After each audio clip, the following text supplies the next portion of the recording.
જે આપણે કાલથી અધૂરું હતું. એટલે કાલે માત્ર શીર્ષક વિશે થોડુંક જાણ્યું. ત્રિગુણની પાર. કાલે બધું સમજ્યા છે. ત્રિગુણ એટલે 3 ગુણ. 3 ગુણ, તમોગુણ, રજોગુણ ને સત્વગુણ. આ ત્રણેય ગુણ પ્રકૃતિમાં છે. હવે એ સમજાયું. એ સિવાય પ્રકૃતિમાં એટલે પથ્થરથી માંડીને નાનામાં નાનું જનાવર હોય કે કોઈ પણ પ્રાણી હોય, આ 3 ગુણ સિવાયનું પ્રકૃતિ હોઈ શકે નહીં. એ વાત થઈ આપણી. હવે બીજી વાત એ થઈ કે 3 ગુણ જે છે એ જેમ જેમ સૂક્ષ્મ હોય એમ એમ એમાં વધારે પ્રકાશિત થાય. જે સ્થૂળ પદાર્થ છે, જે પ્રકૃતિનો, એ સ્થૂળ પદાર્થ સૂક્ષ્મ થતો જાય, સૂક્ષ્મ થતો જાય. દાખલા તરીકે અહંકાર. તો અહંકાર બીજા કોઈ પણ પ્રાણીમાં અહંકાર નથી, આપણામાં છે. તો હવે એ અહંકાર એકદમ સૂક્ષ્મ છે કે આપણી આંખથી પણ એને જોઈ શકાતું નથી, એટલો સૂક્ષ્મ છે. તો એનું કામ વધારે છે. અને હવે એ પ્રકૃતિથી પર છે, એ પણ કાલે કહેવાય. પરમ તત્વ જે છે, જેને ચેતન તત્વ છે અથવા તો વિશ્વ ચેતના કહીએ છીએ, જે છે તે પરમાત્મા કહીએ છીએ, જે આખા વિશ્વમાં વ્યાપ્ત છે, સર્વત્ર છે, સર્વકાળ. એ પ્રકૃતિમાં ઓતપ્રોત હોવા છતાં પ્રકૃતિથી પર છે. પર છે એટલે અલિપ્ત છે. ઓતપ્રોત હોવા છતાં અલિપ્ત છે. અને એ કાયમી છે, એ અનાદિ છે. અને હજી અનાદિ જ્યાં સુધી પ્રલય નહીં થાય ત્યાં સુધી અનાદિ રહેશે. અને પ્રલય થયા પછી નવું સર્જન થાય તો એ બેનો યોગ એમનેમ રહેશે. આ વાત થઈ. હવે પ્રકૃતિના જે 3 ગુણ છે એને આની સાથે, પરમાત્માની સાથે કાંઈ લાગતું વળતું નથી.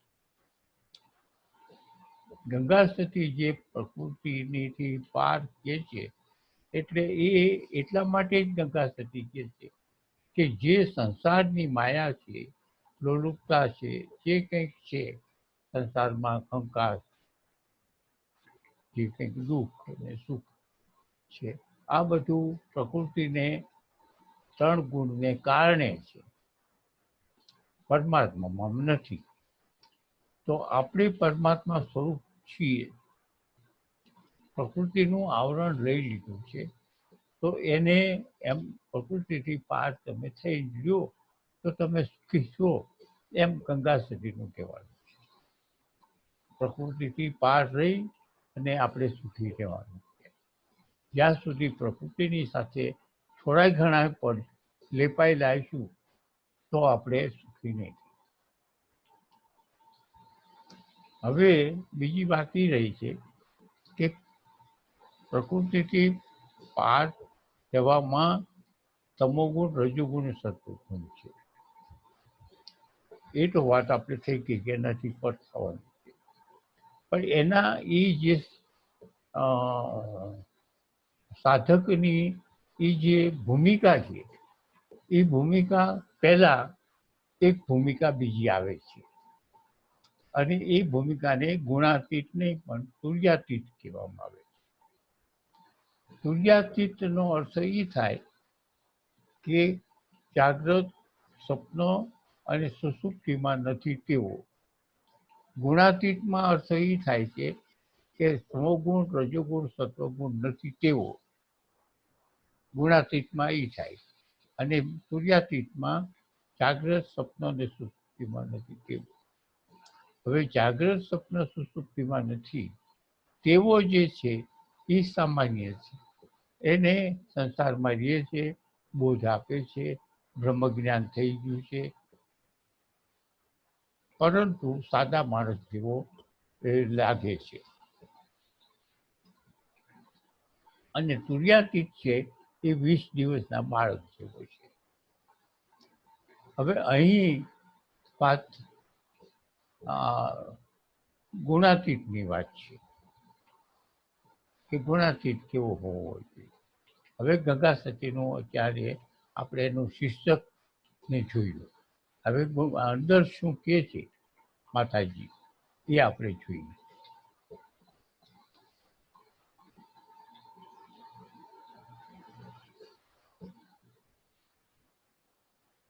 હવે માતાજી એમ કહે છે કે યોગી થવું હોય તો સંકલ્પને ત્યાગવો.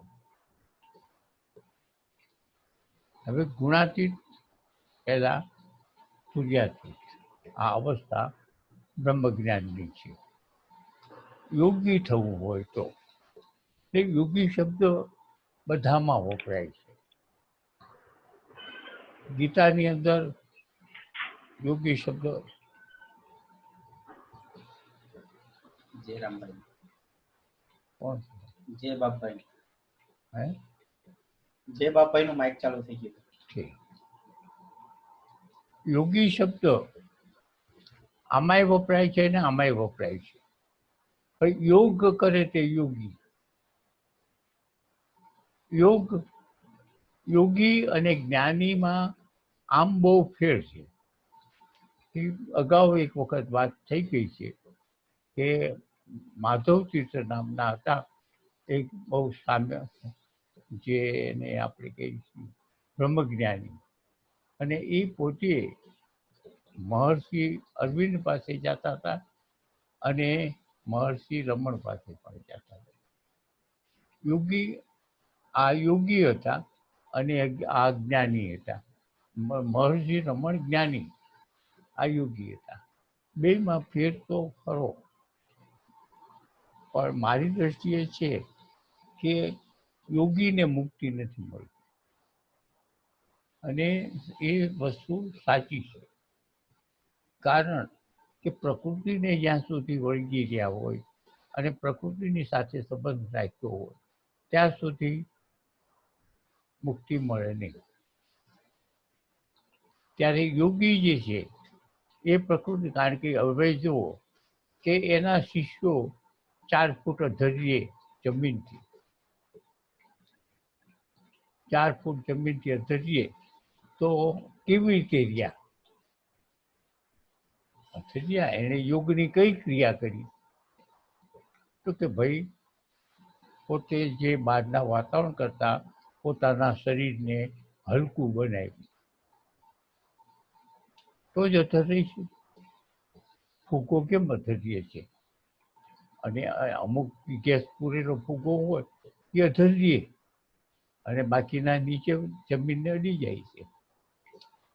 તો એવી રીતે જો તમે તમારા શરીરને બનાવો તો જમીનથી અધર થાય, એમાં કાંઈ ના નથી. એવી રીતે બીજા ઘણા પ્રયોગો છે, માનસિક પ્રયોગો છે કે હિટલરને ફેરવ્યું મગજ. એટલે વાત મારી ક્યાં છે કે એમણે પ્રકૃતિનો આધાર લીધો. મારું મૂળ કહેવાનું એ છે કે મહર્ષિ અરવિંદે હળવું કરવા માટે એમણે વાયુનો ઉપયોગ કર્યો હોય, પ્રકૃતિનો ઉપયોગ કર્યો હોય, એને સાધના દ્વારા અને વાયુ દ્વારા એનું શરીરને હલકું કરી અને અધર કરી શકે એના છોકરાઓ, એના શિષ્યો. તો પ્રકૃતિના આધાર વગર તો થયું નહીં. તો પ્રકૃતિનો આધાર રાખશો ત્યાં સુધી મુક્તિ નથી. એક સમાજની અંદર તમે બહુ સારા યોગી તરીકે આ મેલી વિદ્યા નથી. હનુમાનજીને આ બધી વિદ્યા આવડતી હતી. નાના એવા થઈ શકતા હતા, નાના એવા એટલે હાવ નાના, વિશાળ થઈ શકતા હતા, ઉડી શકતા હતા, બહુ વજનદાર થઈ શકતા હતા. આ બધું જાણીએ છીએ આપણે. હનુમાનજી યોગી હતા, યોગ સિદ્ધ કરેલો હતો એમણે. હવે અહીં જે કે છે, હવે શું આગળ કે છે એ જોઈ. અહીં યોગી થવું હોય તો સંકલ્પને ત્યાગવો.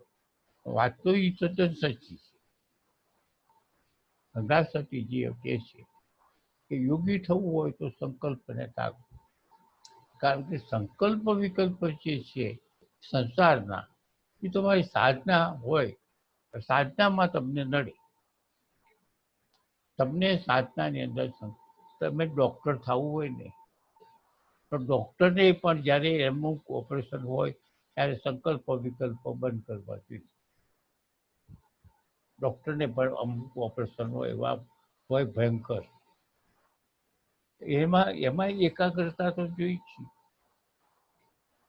તો આમાં ભલે એને કદાચ પ્રકૃતિનો આધાર લેવો હોય, પણ જે અત્યારે સિદ્ધ કરવું છે એમાં તો એકાગ્રતા જોઈ. એટલે ગંગા સતીએ કીધું કે યોગી થવું હોય તો પહેલા સંકલ્પનો ત્યાગ કરો.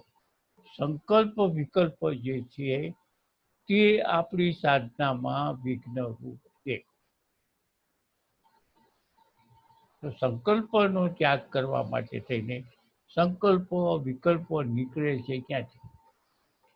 એનો જવાબદાર કોણ?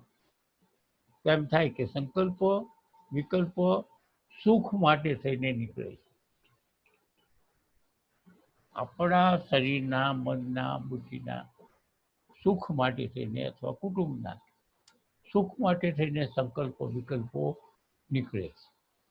એ સંકલ્પમાં કે વિકલ્પમાં સુખ સમાયેલું છે કે દુઃખી હોય તો એનું નિવારણ કેવી રીતે કરવું, એમાંય પણ સંકલ્પ વિકલ્પો થતા હોય. સુખી હોય તો પછી એમાંથી વધારે સુખી કેમ થવું? સંકલ્પ વિકલ્પો સંસારના હોય અને એ તમને તમારા મૂળ જે તત્વ છે એના બાધક છે. એટલે અહીં ગંગાસતીએ કીધું કે આદરો અરે સંકલ્પ વિકલ્પને ત્યાગો, આદરો આદરો તમે અભ્યાસ, અભ્યાસ ને આદરો, આદરો એટલે ચાલુ કરો. તમે આને સંકલ્પ વિકલ્પને બંધ કરો અને અભ્યાસને ચાલુ કરો.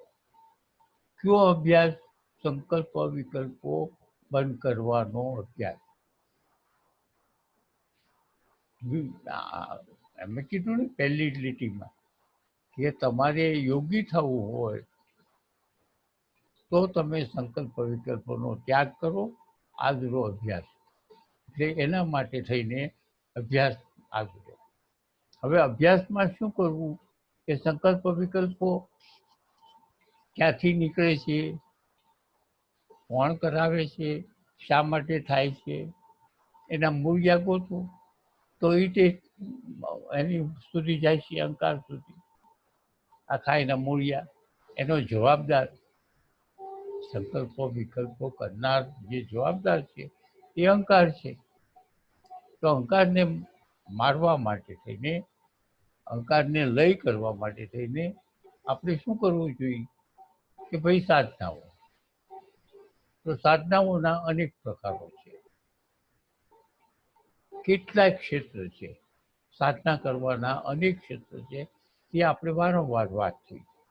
તો એ અનેક ક્ષેત્રમાંથી તમને 2 કે 3 જે સાધનાના જે ક્ષેત્ર જડે અથવા તો તમારા જીવનમાં જે આવતું હોય એને દ્વારા સાધના કરો.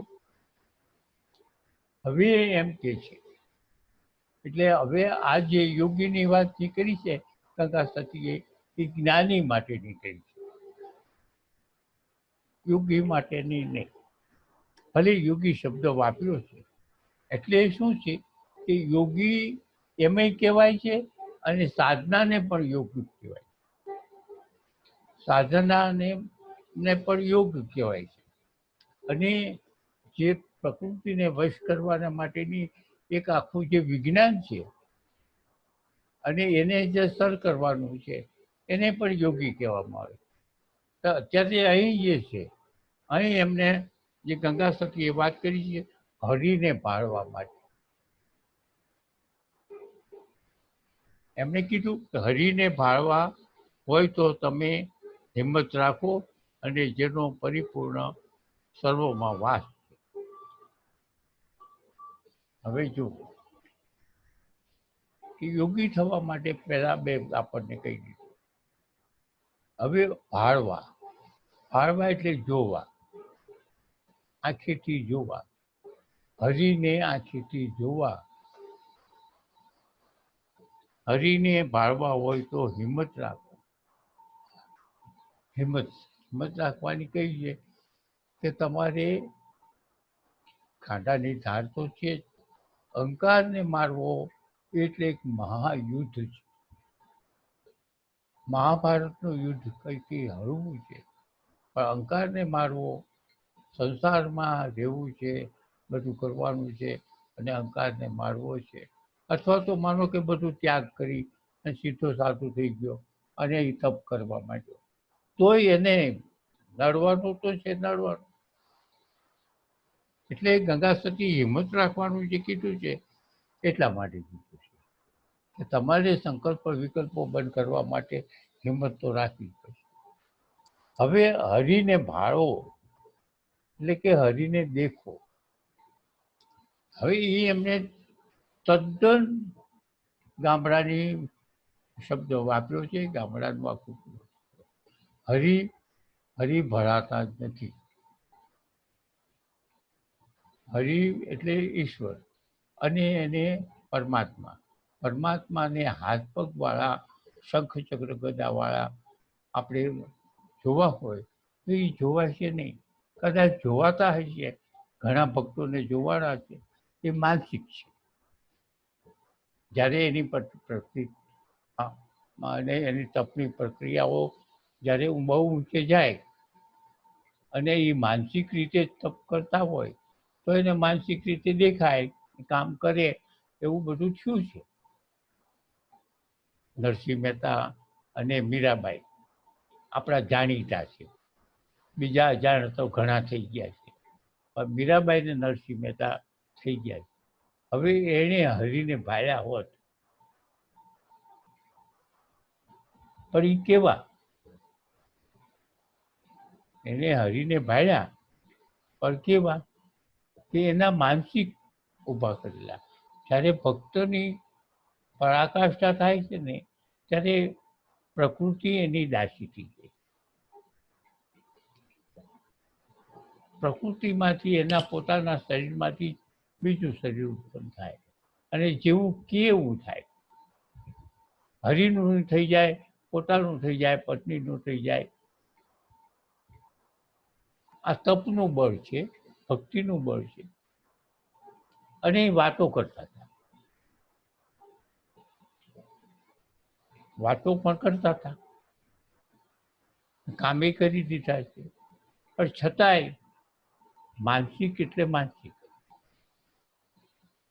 હવે એના દાખલા દઈએ આપણે કે મીરાબાઈ અને નરસિંહ મહેતા અને આપણે નાનક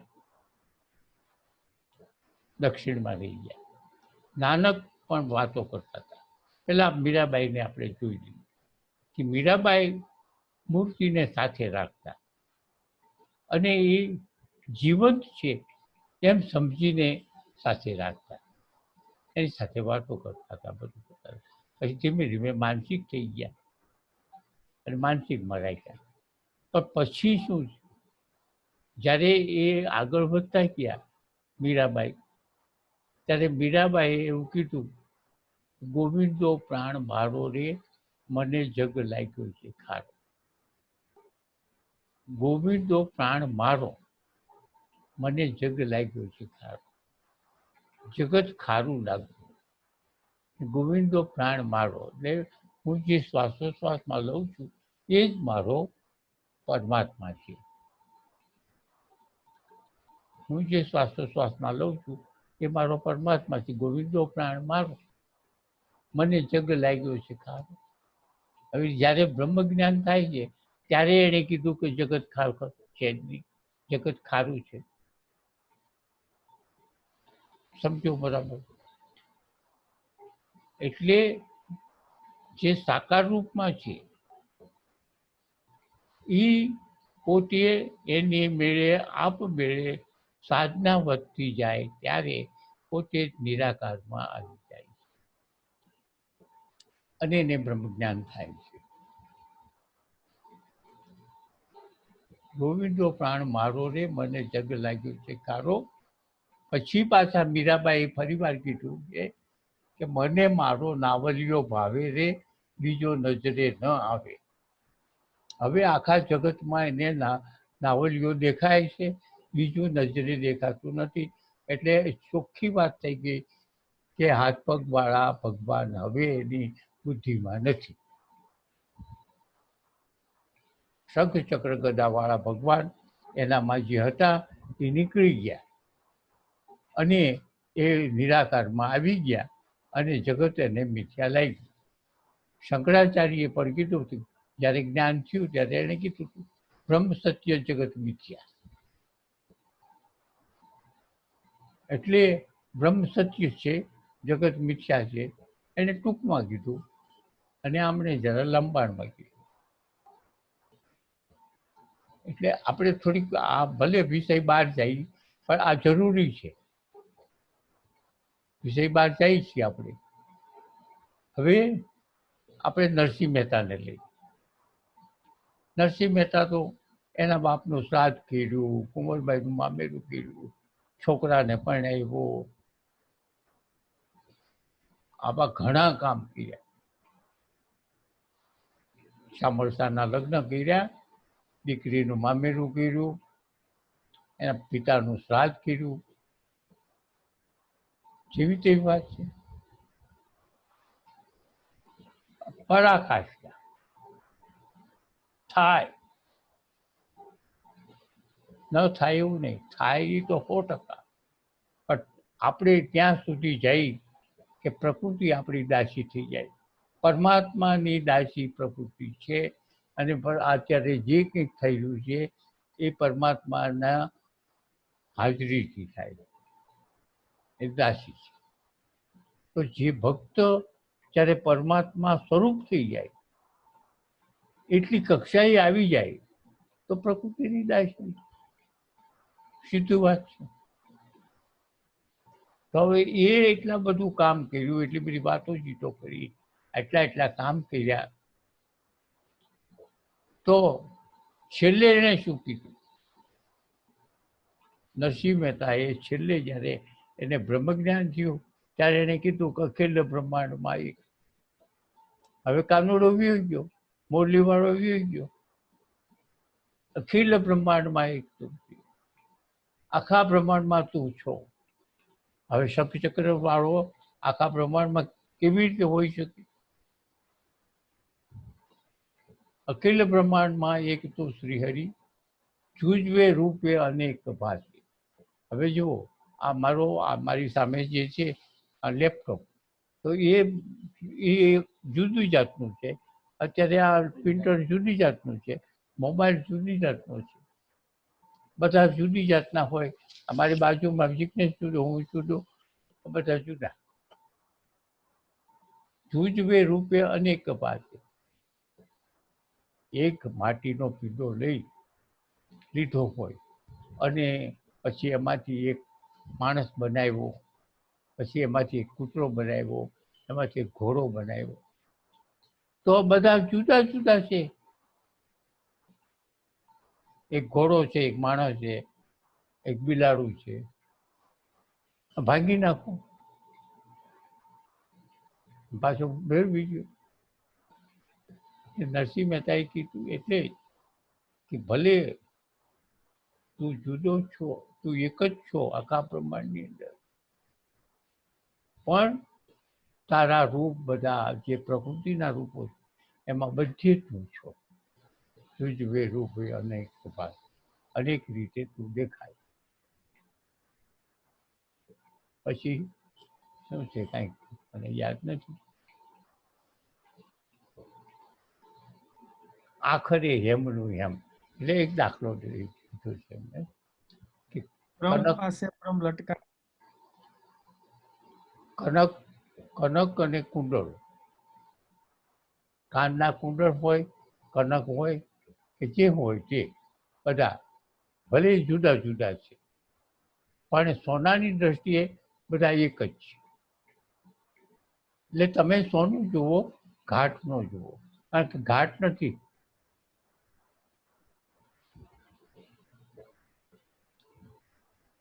નાનક હતા ને, નાનક નહીં પણ ક્યાં દક્ષિણમાં થઈ ગયા સાધુ. એની પાસે એ તો બહુ ઉદાર હતા. એટલે સાધુ આવ્યા એટલે કે એને જમાડવા છે. તો હવે સાધુને જમાડવા માટે ઘરે સીધું સામાન તો જોઈએ. સીધું સામાન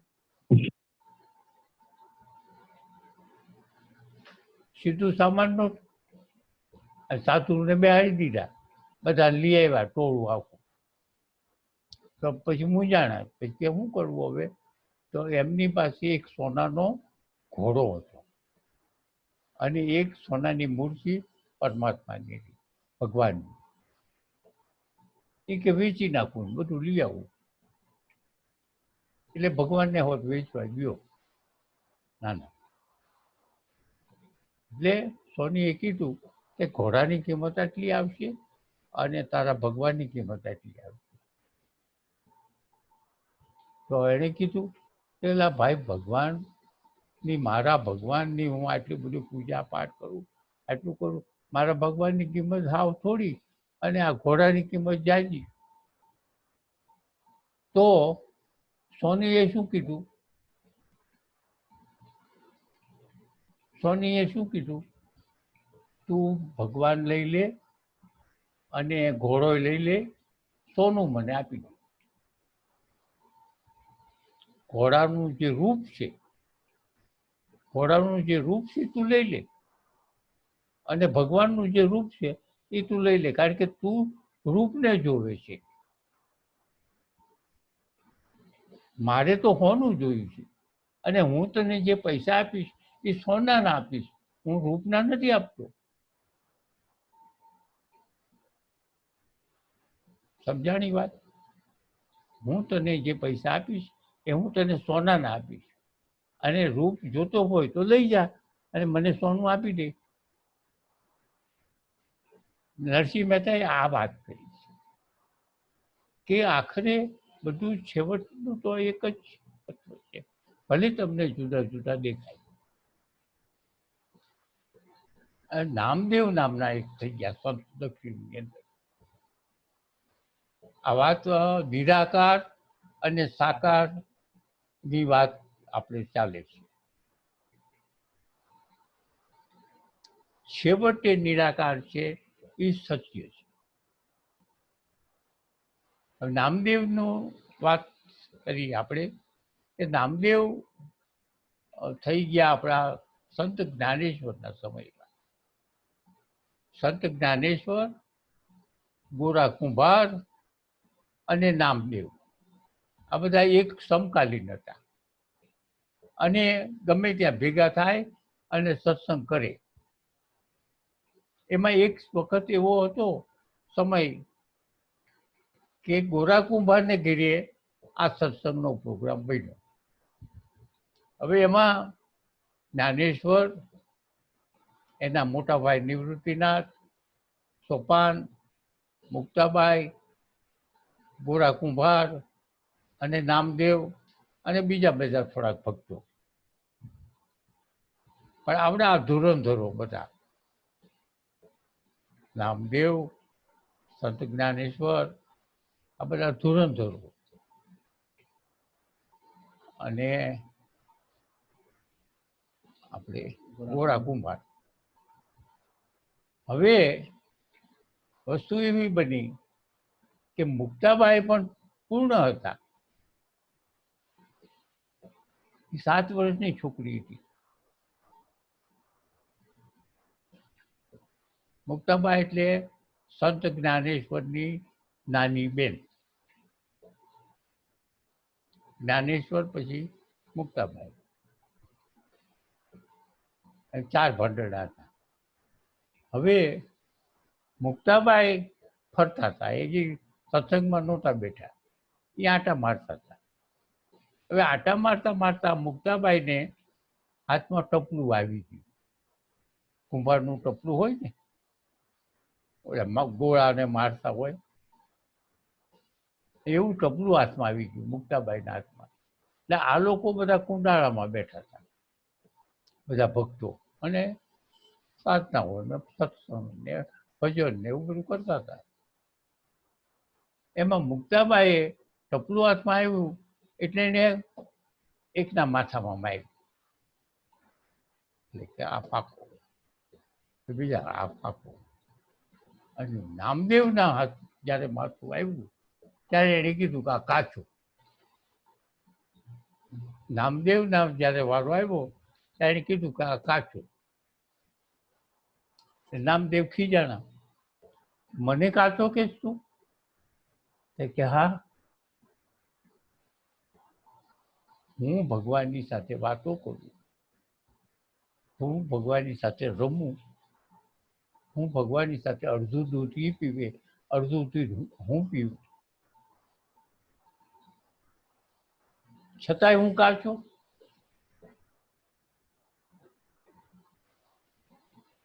એટલે હા, હું કાચો. એટલે પછી સંત જ્ઞાનેશ્વરને પૂછ્યું, આ મુક્તા મને કાચો જ દે છે, તો તમારું શું કહેવાનું છે? એટલે જ્ઞાનેશ્વરે કીધું કે હા ભાઈ, તમે કાચા છો.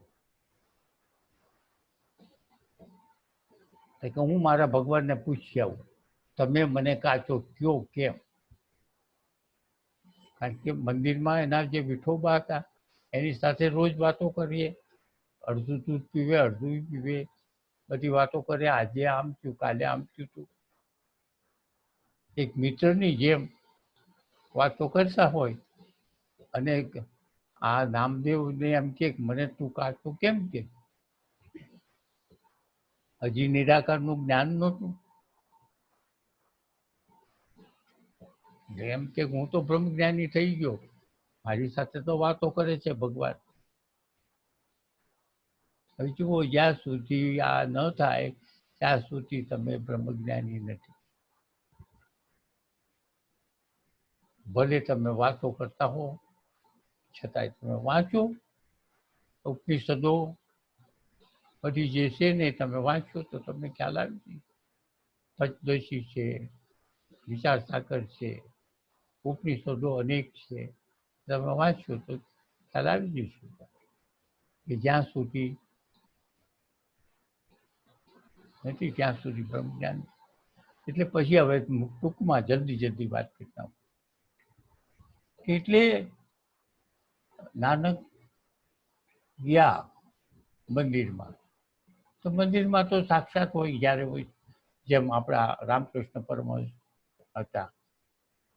રામકૃષ્ણ પરમહંસને છેવટનું જ્ઞાન થઈ ગયું હતું પેલા તોતાપુરીએ આવીને.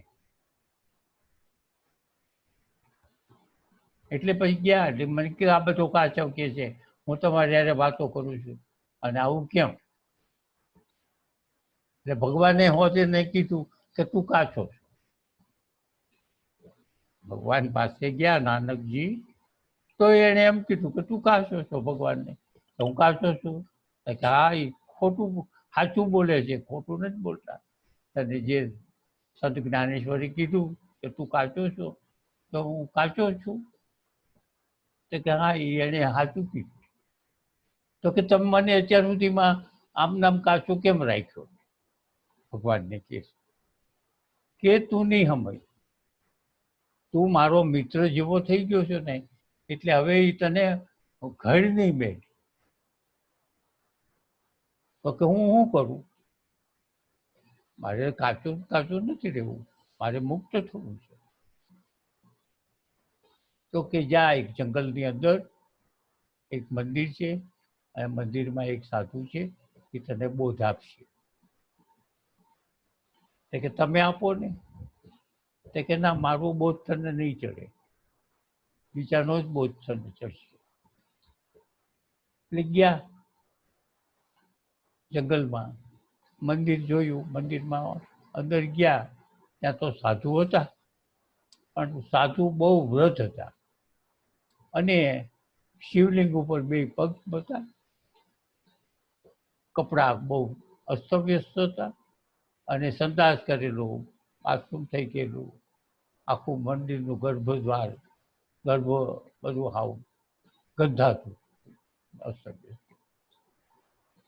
એટલે નામદેવે અંદરથી જોયું ને એના પગ જોયા શિવલિંગ ઉપર.